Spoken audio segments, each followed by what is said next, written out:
はい、こっからは中語の話ではなくて、ち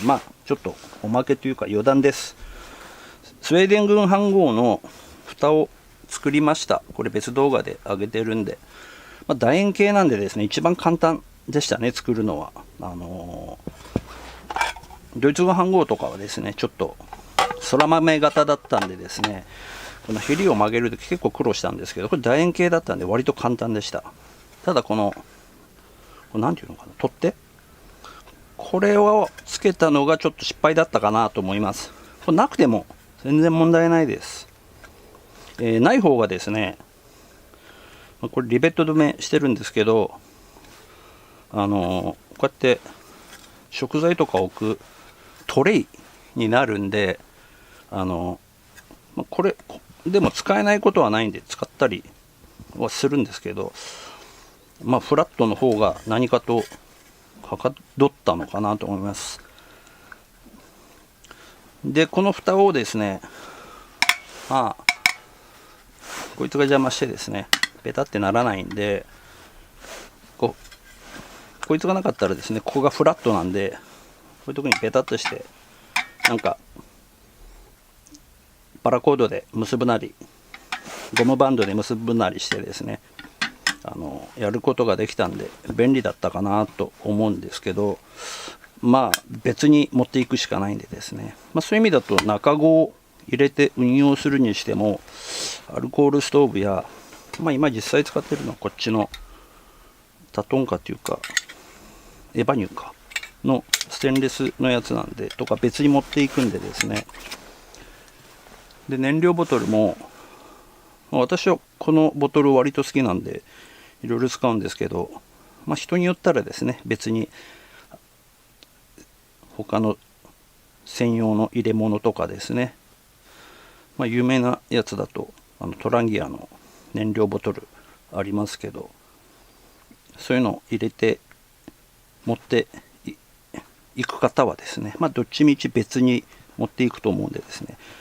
これらは飯盒のスウェーデン軍飯盒の中に特に入らなくてもいいのかなと個人的には思います。もう私自身がスタッキングとかあんま興味ないんでですね、別いろいろ入れたとしても使う時には結局全部出さなきゃいけないんで、じゃあそいつらどこに置いとくんだって話でですね、結局なんつうか行く時と帰る時しか恩恵がないんで、あんまり重要性を感じたことがありません。登山とかですねされる方はですね、荷物のパッキングとかはですね、場合によったら命に関わるんでですね、非常に重要なことと思うんですけど、キャンプとか、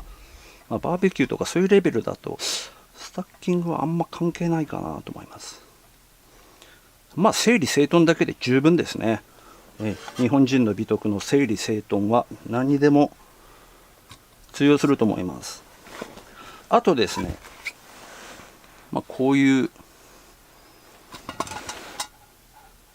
楕円形のですね、これはですね100均の穴開きトレイだったかな、ただ切っただけなんですけどを作って、これはフラットなんでですね、こういうふうに上に置いたり差し込んだりもできるかなと思ったんですけど、そういうことはしてないですね。これ中に入ったかな。これなんで作ったかというと、よいしょ、これ五徳ですね。このスタンドを立ててこうやって風防になるんですけど、風防としては前回もお話しした通りいまいちなんですけど、このスタンドの上にこいつをですね乗っけて、この上にアルストを乗っけて、この上で、フライパンとかですね他の調理するために作ったやつですね。これでも使えるんですけど、要するにアルストをここに置きたかったと。でここと両サイド空いてるんでですね、空気口あるんで上こう塞がれても別に空気は入るんで使い勝手はある程度良かったんで、それ以前はですね、どうしてたかというとですね、相変わらずスウェーデング飯盒はカチャカチャカチャカチャうるさいですね。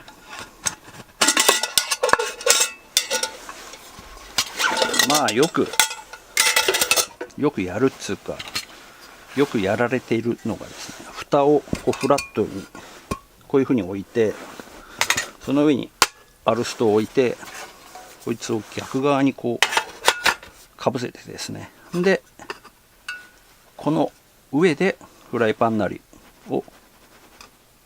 使って調理するって、じゃあこいつ役立たずじゃんっていう話になってですね、そういうのを、海外の人もよくやってたんですけど、あんまり意味ないかなと思ってですね、でなおかつですね、ここに小石かなんか置いて隙間つければいいんですけど、ここがフラットになるんですね。こっからもう炎がバンバン上がって、アルストは熱暴走するんでですね、空気も少ないし、えらいことになってめんどくさいなって思った記憶があります。そういう使い方もなきにしもあらずです。おすすめはしません。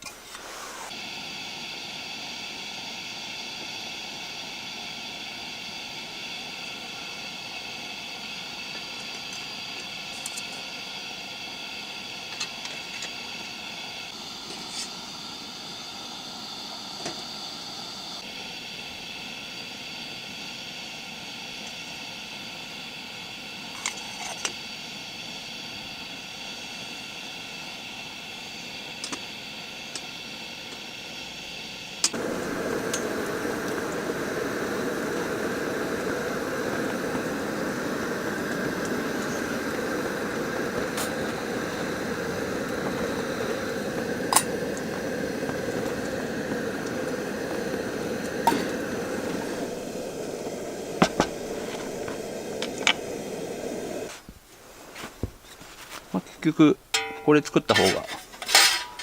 全然使い勝手が良かったんでですね。はい。で結局ですね、余談が長くなりましたけど、そういう遊びもできる面白い飯盒ですということです。